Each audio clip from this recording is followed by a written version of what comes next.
All right, look at that. We made it to week 4 of a series on We Can All Be Free. I'm so excited to be at this last point because these last points do not require us to ask any more questions. The last two, or excuse me, the last three videos we had, which were to determine what is holding you captive, choosing to shine, and not faking and getting the real thing, is really the real work related to freedom.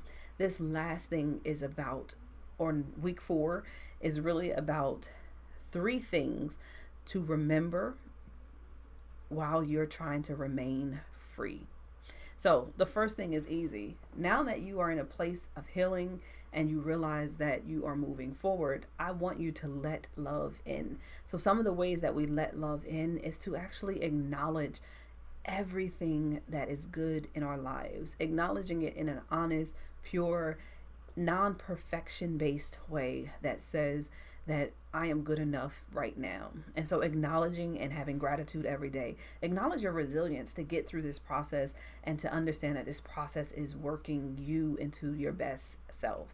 And then being consistent with evaluating your current status of healing and freedom, knowing that freedom is something that you have to keep working at, which brings us to number 2, which is this is a journey.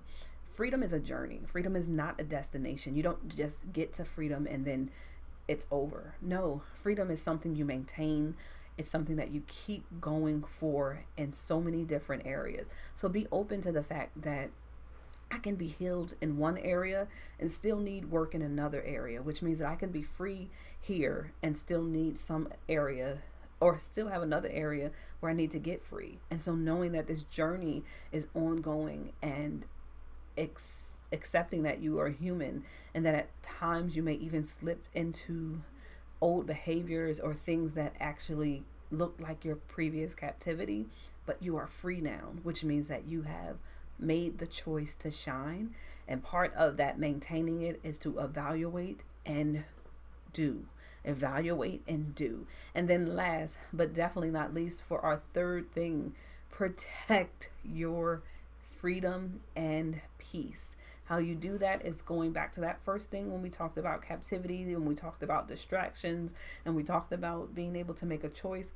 What you need to do now to be able to protect your freedom and peace is to guard and protect yourself from toxic people and toxic environments. And so it's not always the people that are the issues. Sometimes it's the things that we're watching, it's the things that we're reading, it's the things that we're not reading and then that we're not watching. It's being able to really acknowledge that I need to nurture an environment that maintains my peace, right? So for me personally, I practice mindfulness.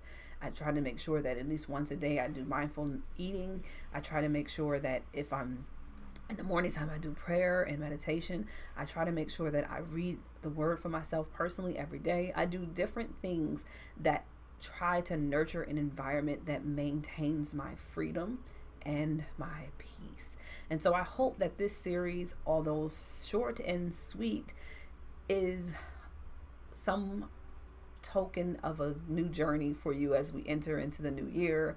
I know that we will start all these resolutions and goals, and what I would hope that we consider is that we can all be free, and that doesn't require a resolution nor a goal. It just requires you taking the time to look at yourself, to heal yourself, and then to be. All right, you guys, be well. Enjoy the new year.